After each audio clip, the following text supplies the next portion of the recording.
Railway மின்கம்பிகள் மீது மரக்கிளை முறிந்து விழுந்த நிலையில் தாம்பரத்தில் இருந்து சென்னை கடற்கரை செல்லக்கூடிய மின்சார ரயில்கள் கிண்டி ரயில் நிலையத்தில் நிறுத்தப்பட்டுள்ளன. இதனால் அரை மணி நேரமாக ரயில் சேவை பாதிக்கப்பட்டுள்ளது. இது தொடர்பான கூடுதல் தகவல்களை எமது செய்தியாளர் வசந்தன் வழங்க கேட்கலாம். வசந்தன், வணக்கம். இது பற்றிய மேலும் விவரங்கள். வணக்கம். சென்னை கிண்டியிலிருந்து சைதாப்பேட்டைக்கு இடையே ரயில்வே தண்டவாளம் பகுதியில் இருக்கக்கூடிய மரங்களை அகற்றும் பணியில் ரயில்வே நிர்வாகத்தினர் ஈடுபட்டு வந்தனர். அப்பொழுது மரத்தின் கிளை மின்கம்பத்தின் மீது விழுந்ததில் தீப்பொறியுடன் பயங்கர சத்தம் ஏற்பட்டது. இதனால் மின்சாரம் துண்டிக்கப்பட்டு அந்த பயணமானது ரயில் பயணமானது நிறுத்தப்பட்டுள்ளது. இதன் காரணமாக கிண்டியிலிருந்து பீச் மார்க்கமாக செல்லக்கூடிய மின்சார ரயில்கள் அரை மணி நேரத்திற்கு மேலாக ஆங்காங்கே ரயில் நிலையங்களில் நிறுத்தப்பட்டுள்ளது. தற்போது இந்த ரயில்கள் தாமதமாக நிறுத்தப்பட்டுள்ளதால் அங்கங்கே பயணிகளின் கூட்டம் அதிகமாக காணப்படுகிறது.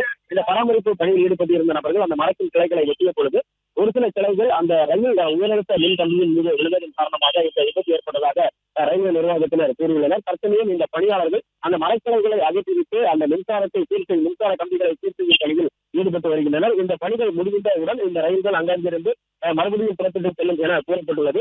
தற்சமயம் முறையில் அந்த ரயில்வே மின் சுவர்களின் மீது அந்த மின்சார மரக்கிளைகள் விழுந்ததன் காரணமாக தீப்பொறியுடன் பயங்கர சத்தம் கேட்டது. மின்சாரம் துண்டிக்கப்பட்டதன் காரணமாக இந்த ரயில்கள் நிறுத்தப்பட்டுள்ளது. இதன் காரணமாக ரயில்வே நிலையங்களிலும் பொதுமக்களின் கூட்டம் அதிகமாக காணப்படுகிறது.